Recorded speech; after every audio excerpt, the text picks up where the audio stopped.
I'm excited about what that possibility is.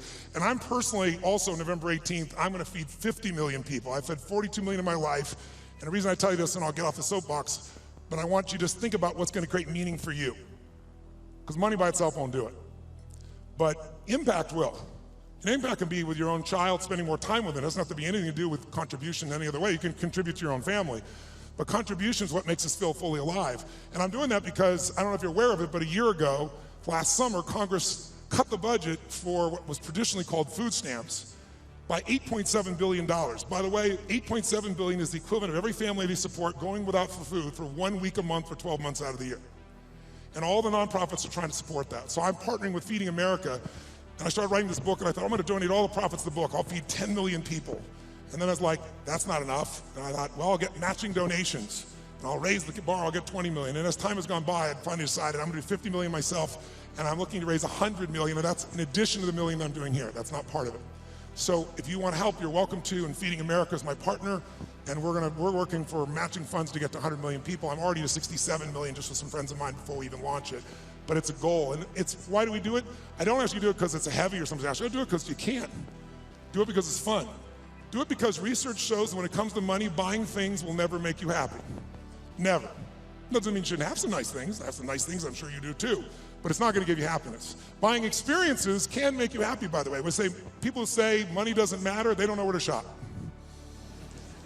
Because there's some experiences you can buy that are extraordinary. Who's got some experiences, some trips, some things you've done with family or friends that will live with you for years? Who knows what I'm talking about here, right?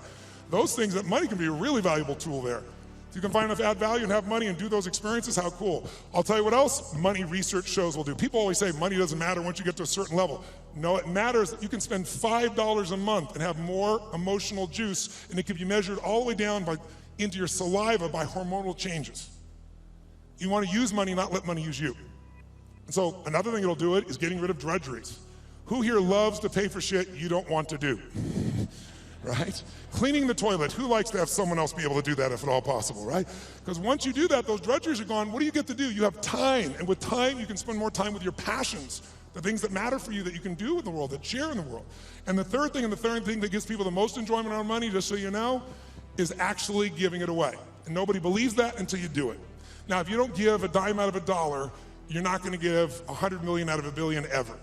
Don't kid yourself. It's the place to start wherever we are. And if you do, I think you can find there's enormous enjoyment in that process. And I think you'll also find if there's somebody you love, you do something for, it's even more. How many think the economic world that we're in today is gonna stay the way it is? Raise your hand. Okay, one man on drugs, there's always one. Okay. How many think that the economic environment's gonna go through seasons? We're gonna have some more ups and downs as we adjust to what's happening in the world here. Say aye.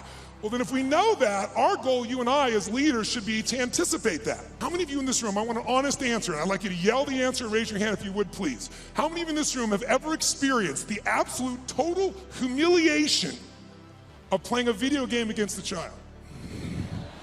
Scream aye if you've done this experience. Oh, come on, let me hear you.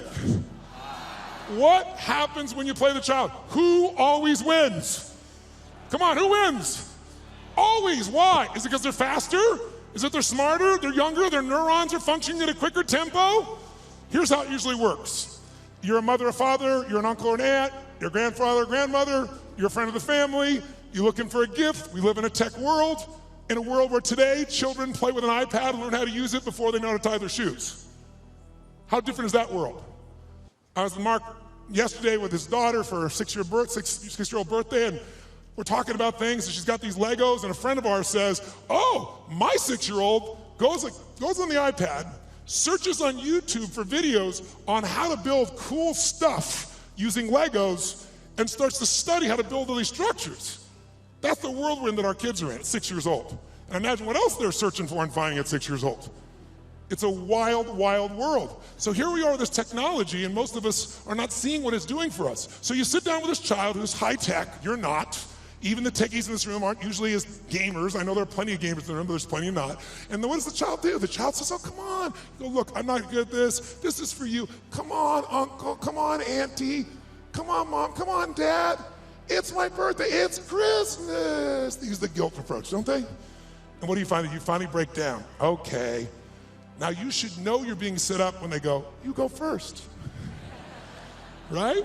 And they go, look, it's really simple. You just shoot. You just shoot these guys and it all drops down and you think, okay, take out the gun, you shoot, and you're dead in 2.3 seconds. Whose experience is? Say I. Now what happens to the child? And about 45 minutes later, you get your second turn. Am I right? And then you're really pissed. You're dedicated, you're devoted, you're focused. You're gonna take this thing out. You last 4 seconds and you're dead. Out of the side of the head. The kid, 45 minutes again. Who's had this experience? Say I. Why does the child always win? Is it because they're faster? Is it because they're smarter? Is it because they're stronger? No, it's because they played this game before. As a result, they have the secret to success. They know the road ahead. And if you know the road ahead, you have an incredible power called anticipation. Anticipation is the ultimate advantage. See, winners, leaders anticipate, losers react.